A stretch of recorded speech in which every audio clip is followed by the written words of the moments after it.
Olá, aluno do EJA! Hoje vamos dar continuidade, agora unidade 1, tema 2, mas antes da gente começar o tema 2 direto da apostila, vamos focar aqui um pouco nos slides, fazer alguns exercícios também de Enem, enfim, vamos praticar, ok? Então aqui, ó, vamos ler mais sobre o assunto, né? Dando um pouco da continuidade da aula passada, do tema 1, então a gente vai dar uma pequena lida sobre, enfim, um pouco mais sobre aquele assunto e fazer aqui alguns exercícios da prova do Enem, tá? Então, a primeira forma de inglês falada entre os séculos 5 e 11 é conhecido como Old English. Durante esse período, a Inglaterra encontrava-se dividida em 7 reinos anglo-saxões e o inglês falado não era uma única língua, mas sim uma variedade de diferentes dialetos que eram muito funcionais e serviam para descrever fatos concretos e necessidades de comunicação diária.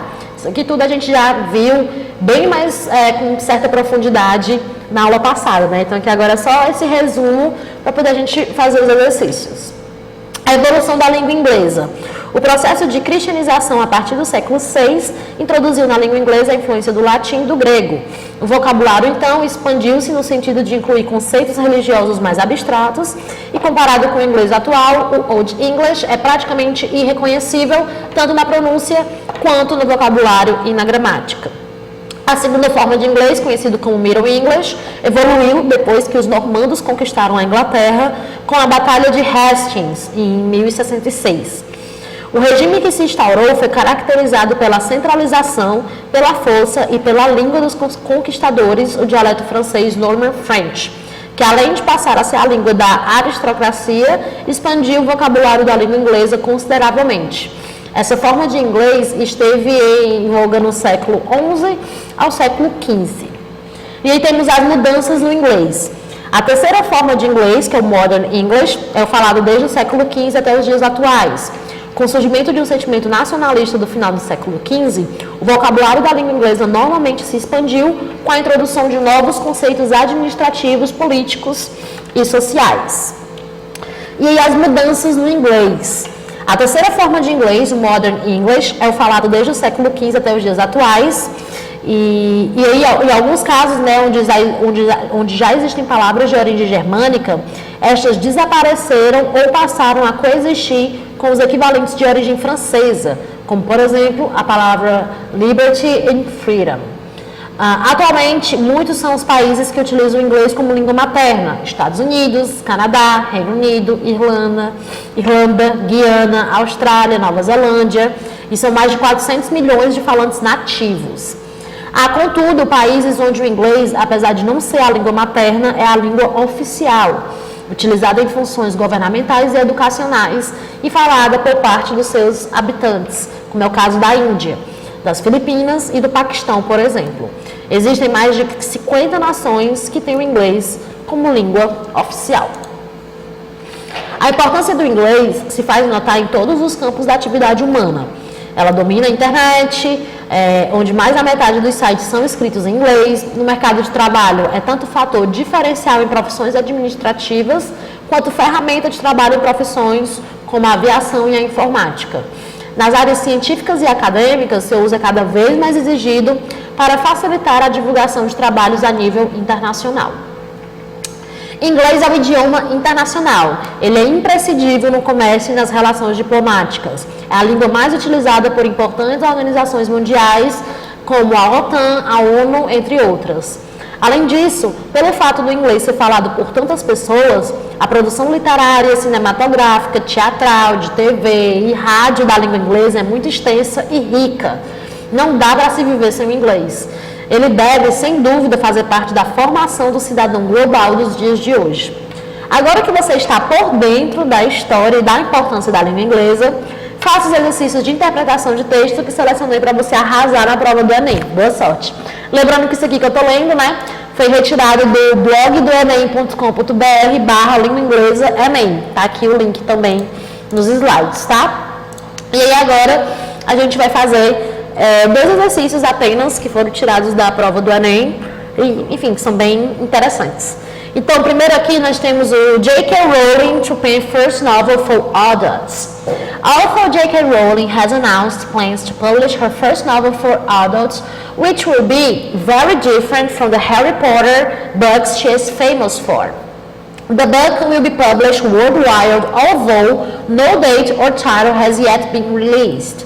The freedom to explore new territory is a gift that Harry's success has brought me, Rowling said. All the Potter books were published by Bloomsbury, but Rowling has chosen a new publisher for her debut into adult fiction. Although I've enjoyed writing it every bit as much, my next book will be very different to the Harry Potter series, which has been published so brilliantly by Bloomsbury and by other publishers around the world, she said in a statement. I'm delighted to have a second publishing home in Little Brown and a publishing team that will be a great partner in this new phase of my writing life. Então isso aí, né, a gente já vê que é sobre a autora, né, a J.K. Rowling, que enfim tem várias coisas acontecendo com ela, né, já há alguns anos, vários depoimentos problemáticos, mas enfim, falando dela como escritora, né, enfim, a pessoa que escreveu Harry Potter, e aqui ela dizendo, né, novos planos. E aí no título nós temos, né, J.K. Rowling to pen first novel for adults. Então já pelo título já dá pra gente dar uma entendida sobre o que se trata esse texto, né. E aí tem o enunciado. J.K. Rowling tornou-se famosa por seus livros sobre o bruxo Harry Potter e suas aventuras adaptados para o cinema. Esse texto, que aborda a trajetória da escritora britânica, tem por objetivo o quê? Então, qual é o objetivo desse texto, né? Que veio falando aí um pouco sobre a J.K. Rowling. É informar que a famosa série Harry Potter será adaptada para o público adulto. É divulgar a publicação do romance por J.K. Rowling inteiramente para adultos. É promover a nova editora que irá publicar os próximos livros da J.K. Rowling. É informar que a autora de Harry Potter agora pretende escrever para adultos. Ou é anunciar um novo livro da série Harry Potter publicado por uma editora diferente. Então, só pelo título nós vemos o quê? Que ela vai escrever novel, não é novela, tá? É romance. Que ela vai escrever um romance para adultos. E aí, pelo texto, a gente vê que ela fala, né, que Harry Potter, né, foi um sucesso e tal, e meio que abriu esse caminho para ela. Então, que se hoje ela está tendo essa liberdade de explorar novos territórios, né, de poder, enfim, inovar, escrever outros tipos de livros, voltado para outro tipo de público, porque Harry Potter era um público super infanto-juvenil, né? Então, já é um outro público. Então, devido ao sucesso de Harry Potter, ela vai ser capaz, de fazer isso. Então, não é que ela vai adaptar Harry Potter para o público adulto, até porque, como eu acabei de falar, né, Harry Potter é super infanto-juvenil, é a infância de várias pessoas.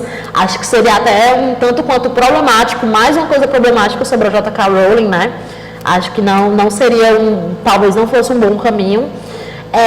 Divulgar a publicação do romance por J.K. Rowling inteiramente para adultos. Assim, publicação é diferente de intenção, de você já estar começando a escrever, publicação é como já tivesse tudo feito, já tudo fechado com as editoras e agora nós vamos só para publicar, né? Só para começar as vendas. Então, ela não está divulgando a publicação, é outra coisa, né? Promover a nova editora que irá publicar os próximos livros, né? Nada a ver. Informar que a autora de Harry Potter agora pretende escrever para adultos, então é isso, olha a diferença de agora pretende para divulgar a publicação. Então, vendo o texto, né, obviamente eu estou aqui fazendo bem rápido, né, mas acredito que vocês aí tem como dar uma pausa, né, ler com mais calma e pensar, mas a resposta correta é o item D. Porque ela está dizendo que agora ela está com esses novos horizontes aí, ela pretende escrever para o público adulto. Não quer dizer que ela já fez, que já está à venda, que já está tudo pronto, nem que ela vai pegar o Harry Potter e vai fazer uns 50 tons de cinza do Harry Potter, nada disso, certo? Então, o Enem tem muito essas pegadinhas, né? Pega essas palavras que foi super falada no texto e aí coloca ali. E aí, se você não é com muita atenção, enfim, se você se distrai, você acaba assinalando a alternativa incorreta. Então, desse exercício aqui, a correta é o item B. E aí, avançando, temos uma outra questão, a questão 2 do Enem 2010, do Weatherman. They say that the British love talking about the weather. For other nationalities, this can be a banal and boring subject of conversation, something that people talk when they have nothing else to say to each other. And yet, the weather is a very important part of our lives. That at least southwest of England. Here, employees and computers supply weather forecasts for much of the world. E aí temos, ao conversar sobre a previsão do tempo, o texto mostra o aborrecimento do cidadão britânico ao falar sobre banalidades. B. A falta de ter o que falar em situações de avaliação de línguas. C. A importância de se entender sobre meteorologia para falar inglês. D. As diferenças e as particularidades culturais no uso de uma língua. Ou E. O conflito entre diferentes ideias e opiniões ao se comunicar em inglês. Então, novamente aí, né, dê uma pausa rapidinho, esse texto é bem menor, tá bem mais simples também. Tentem ver qual que vocês iriam marcar. E aí eu já vou explicar para vocês o porquê que não seriam outros itens, né? Vamos começar do começo mesmo, né? Vamos do item A. É o aborrecimento do cidadão britânico ao falar sobre banalidades? Não, né? Ele começa falando o quê? Que o povo britânico adora falar sobre clima, sobre tempo, né? E que em outras nacionalidades esse assunto pode ser um assunto banal, pode ser um assunto entediante, só que para os britânicos não é. Então não é um aborrecimento do cidadão britânico a falar sobre banalidades, porque para ele esse assunto não é banal, entendem? Então esse item já não tem como estar correto. A falta de ter o que falar em situações de avaliação de línguas, essa questão aqui, a avaliação de línguas é que não tem nada falando sobre isso, né? Eles falam sobre não ter o que falar, eles falam que às vezes falar sobre o clima, sobre o tempo, né? É um assunto que as pessoas falam quando não tem mais nada para ser dito. Isso é até uma cultura meio que nossa, né? Eita, vai chover hoje, às vezes só para quebrar aquele silêncio. Mas em nenhum momento foi citado avaliação de línguas, né? Enfim, então esse termo aqui ele faz com que o item seja incorreto. A importância de se entender sobre meteorologia para falar inglês, isso aqui é o item mais fora da curva, né? Porque não tem lógica a gente ter necessidade de entender sobre meteorologia para falar a língua que seja, muito menos o inglês. As diferenças e as particularidades culturais no uso de uma língua, essa poderia ser um item correto sim, porque ele está falando justamente sobre isso, né? Que os britânicos gostam de falar sobre meteorologia e que para outras nacionalidades isso talvez seja um assunto nada a ver, seja só, como eu falei, para quebrar o silêncio, só porque não tem nada melhor a ser dito. Enquanto outras culturas, não é essa questão, é uma questão que realmente é uma pauta relevante, culturalmente falando, conversar sobre o clima. E o item é o conflito entre diferentes ideias e opiniões ao se comunicar em inglês.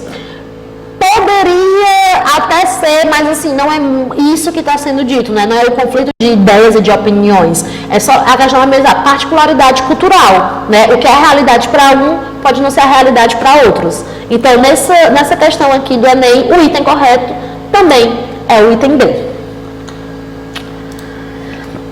E aí agora nós vamos para a apostila, página 26, unidade 1, tema 2. The English Language in the World, a língua inglesa no mundo. Nesse tema, você terá um panorama sobre o número de falantes de inglês e de outros idiomas no mundo e poderá refletir sobre as possíveis explicações para a forte presença do inglês em seu cotidiano.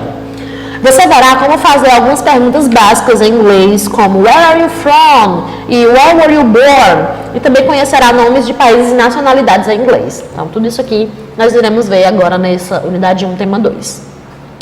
E aí vem, o que eu gosto muito dessa apostila, que ela sempre vem com esse What do you already know? Que é para pegar esse background knowledge, né? Pegar todo esse conhecimento prévio que você que está assistindo essa aula já tem, que pode ter certeza, você tem conhecimento prévio, mesmo que, enfim, você não tenha sentado assim de fato, olha, eu vou estudar inglês, mas as influências mesmo externas faz com que a gente esteja envolvido nessa língua, né? Então, tem vários termos, várias coisas que nós utilizamos que é de origem inglesa. Então, o inglês está presente nos mais diversos contextos. No supermercado, é possível encontrar produtos e marcas com nomes em inglês. Na televisão, muitas vezes artistas e apresentadores utilizam palavras e expressões na língua inglesa. Livros, revistas e jornais também empregam termos em inglês. E aí, aqui a apostila ela pede para que vocês reflitam sobre a presença desse idioma no seu dia a dia e elabore a seguir uma lista com algumas palavras em inglês que você conhece. Para estimular ainda mais eu trouxe alguns vocabulários em relação a isso que a apostila recomendou. Então, eu peguei aqui, ó, do English Experts, né, que no português chama de English Experts, né?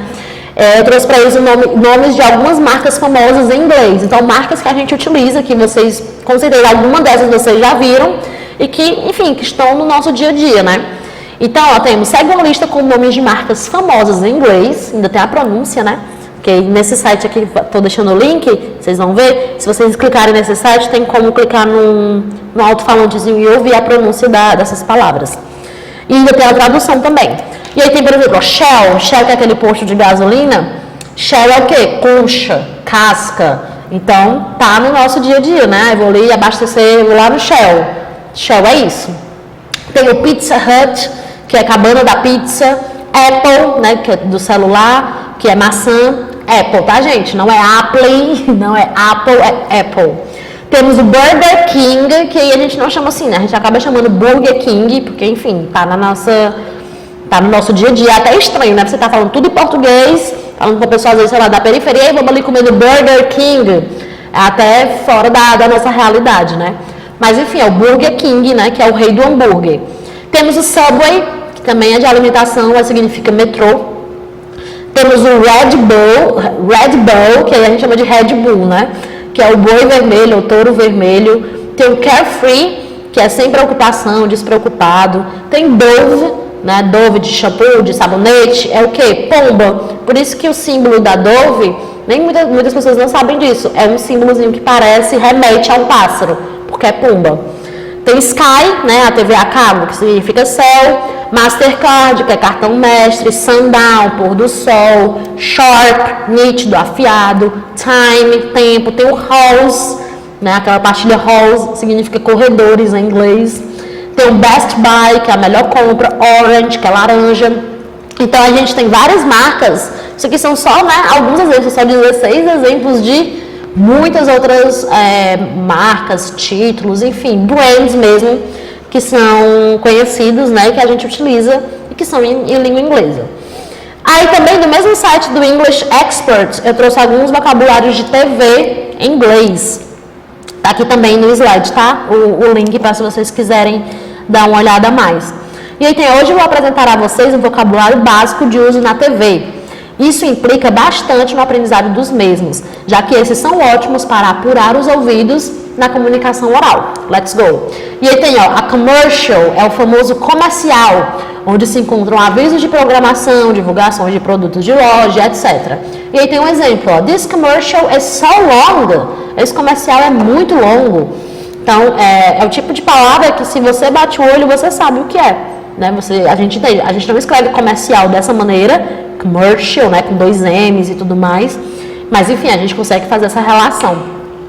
Tem a couch potato, que é um navegador de sofá, aquele que não fica sem, né, ou então ele passa o dia inteiro na frente da TV, a gente chama de couch potato. Se fosse a tradução literal, seria que meio que uma batata de sofá, mas enfim, né.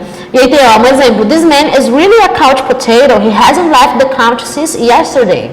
Então, esse homem é um verdadeiro navegador de sofá. Ele não saiu do sofá desde ontem. É aquela pessoa que se afunda mesmo no sofá, não levanta nem para pegar o controle.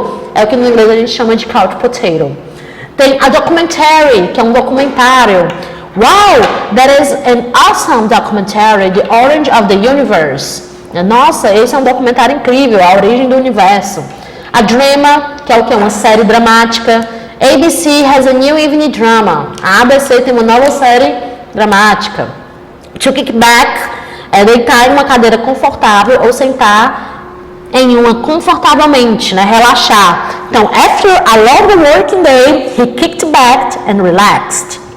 Depois de um longo dia de trabalho, ele se esticou e relaxou, né? Você kicked back mesmo, você se jogou, digamos assim, numa cadeira, num sofá, num canto para você descansar.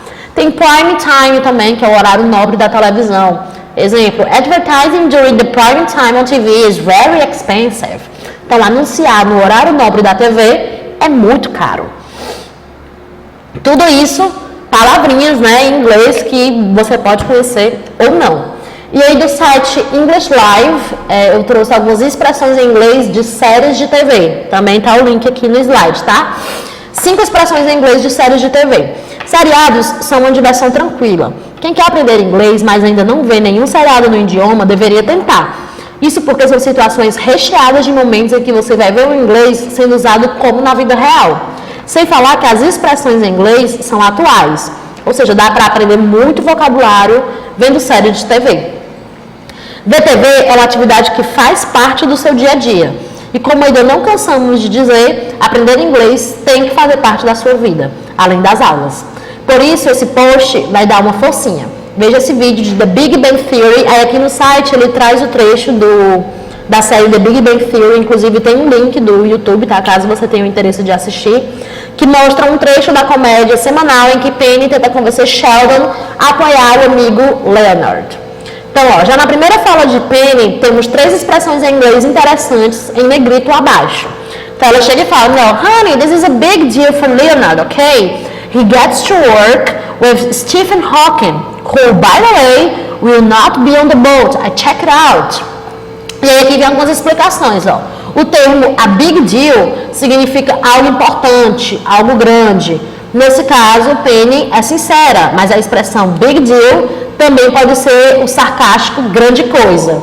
Né? Então alguém fala, oh, it's not a big deal. Pode ser tipo, não é tudo isso, não é pra tanto. Tem várias traduções possíveis, né? Quando alguém gets to, né, do something, tem a oportunidade de fazer algo, no caso literário, a oportunidade de trabalhar com Stephen Hawking.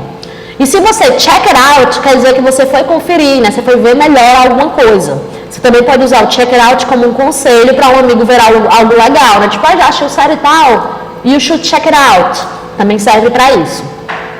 E aí, ainda no começo do vídeo, em resposta a Penny, o Sheldon usa mais uma expressão interessante.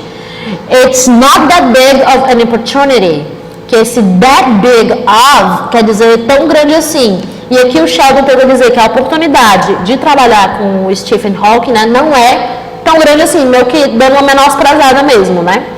E no final, para fechar com chave de ouro, Sheldon, sempre sincero demais, diz: no wonder you didn't get that toothpaste commercial. Que aí, esse no wonder é meio que para dizer assim, não é à toa que, né? E ele meio que fala, não é à toa que você não conseguiu aquele comercial de creme dental, né? De pasta de dente. Então aqui é um exemplo simples, ó. Tá aqui, foi até escrito pela Vanessa Spirandel, né? Ela até tem aqui uma... Sim, foi escrito pela Vanessa Spirandel, tem até uma bio aqui dela se apresentando em espanhol, né?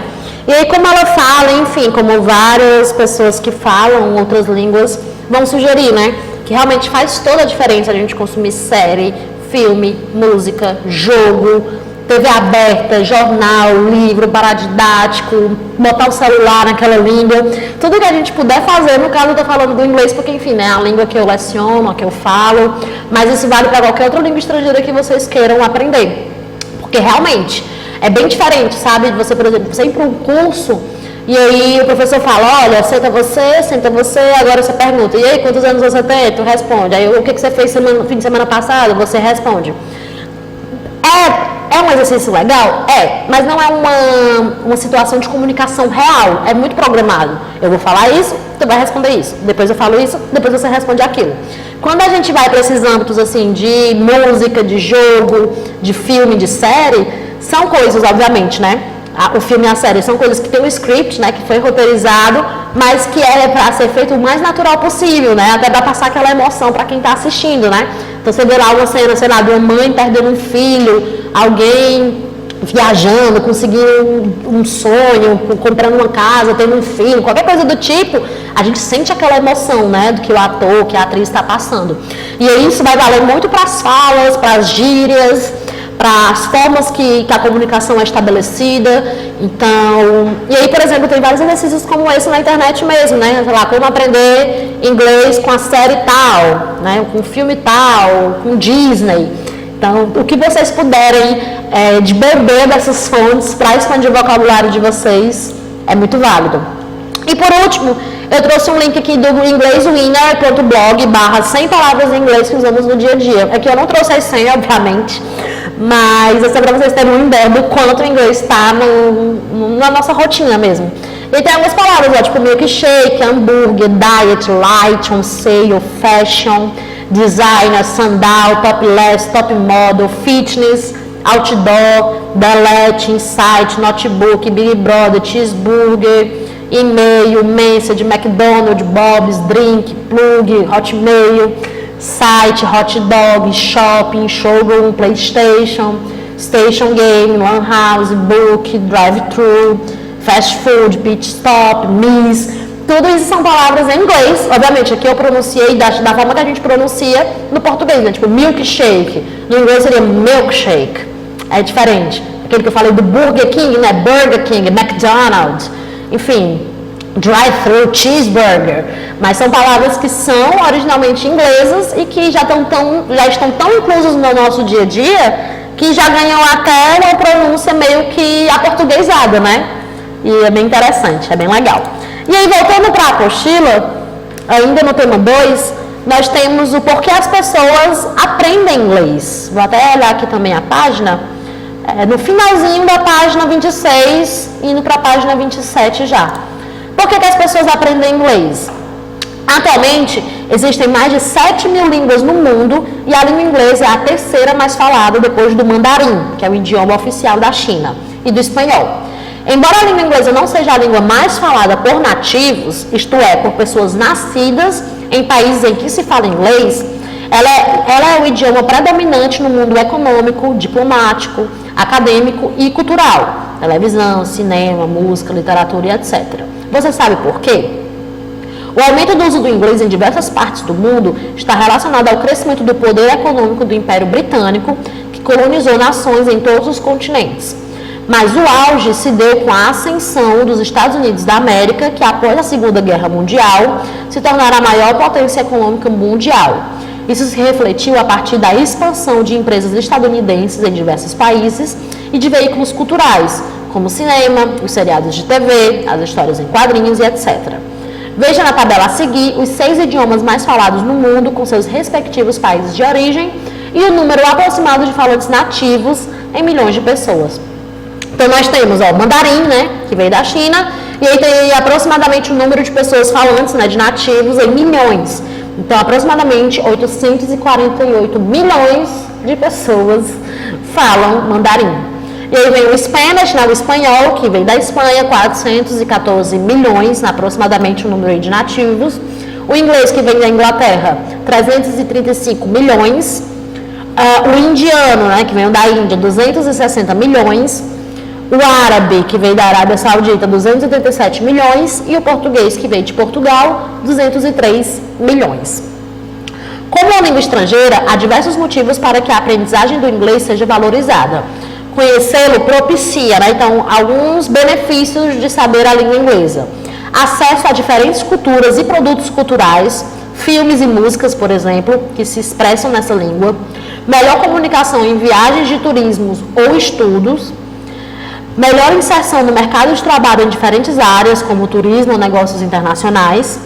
Maior acesso e uso de serviços disponíveis na internet, pois grande parte das páginas da web está em inglês.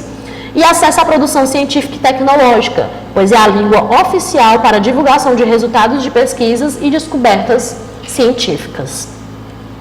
E aí temos a primeira atividade, que é refletindo sobre línguas no mundo e a aprendizagem de inglês. E aí, de acordo com o que a gente acabou de ver, nós temos, primeira pergunta, quantas línguas existem no mundo aproximadamente?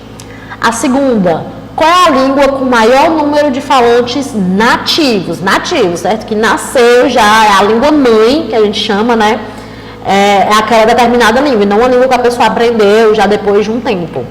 E a terceira, por que aprender inglês é importante? Cite pelo menos 2 motivos mencionados no texto. Então tá bem simples, né? Vamos só responder aqui juntos. Quantas línguas existem no mundo aproximadamente? Aproximadamente 7 mil línguas no mundo. Apenas, né? Só isso. A segunda, qual é a língua com maior número de falantes nativos? A língua com maior número de falantes nativos é o mandarim, né? Até a gente viu ali naquela tabela que tinha aproximadamente 848 milhões de falantes nativos. E por que aprender inglês é importante, né? E aí a gente viu que é importante porque pode possibilitar acesso a diferentes culturas, né? Filme, música, internet, trabalho, mercado de trabalho, viagens, estudos, enfim. E é possível ter mais chance de entrar no mercado de trabalho em áreas em que o inglês está presente e também viajar para o exterior para se comunicar em inglês. E aí nós chegamos, ainda unidade 1, tema 2, nós chegamos numa parte de gramática, né? Tem aí o Time for Grammar, momento da gramática, que nós vamos ver agora um pouco sobre countries and nationalities, são países e suas respectivas nacionalidades. Então, quando se conhece alguém que mora em outro país e se quer saber sobre o seu país de origem, é possível perguntar de diversas maneiras. Veja os exemplos mais comuns. Então, a gente pode perguntar, where are you from? Né, de onde você é? E a pessoa responde, por exemplo, I'm from Colombia, né, eu sou da Colômbia. Isso, se for, por exemplo, eu, primeira pessoa, me dirigindo à segunda pessoa. Agora, se sou eu, primeira pessoa, me dirigindo a uma segunda, mas perguntando sobre uma terceira, aí eu tenho que usar os sujeitos, ele ou ela, né, tipo, de onde ele é, de onde ele veio, enfim. E aí, nesse caso, seria, where is he from? Se fosse ele. Se fosse ela, where is she from? E aí a pessoa responde, he is from Colombia, ou she is from Colombia, né? Vai mudar aí na questão se for masculino ou se for feminino.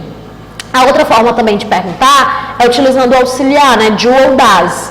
E aí, novamente, se sou eu perguntando para uma segunda pessoa, a gente vai utilizar o do you. Então, where do you come from? Where do you come from? Faça a entonação da pergunta, né? E aí a pessoa vai responder, I come from Colombia, né? Eu venho da Colômbia. E já, se não for novamente, eu, primeira pessoa, perguntando para uma segunda sobre uma terceira, o auxiliar já não é o do. O auxiliar que a gente vai utilizar é o das, e o sujeito tem que ser ele ou ela, he ou she. Então, where does he come from? Né, de onde ele vem? Ou where does she come from? De onde ela vem? E a pessoa vai responder, he comes from Colombia, ele vem da Colômbia, ou she comes from Colombia, ela vem da Colômbia.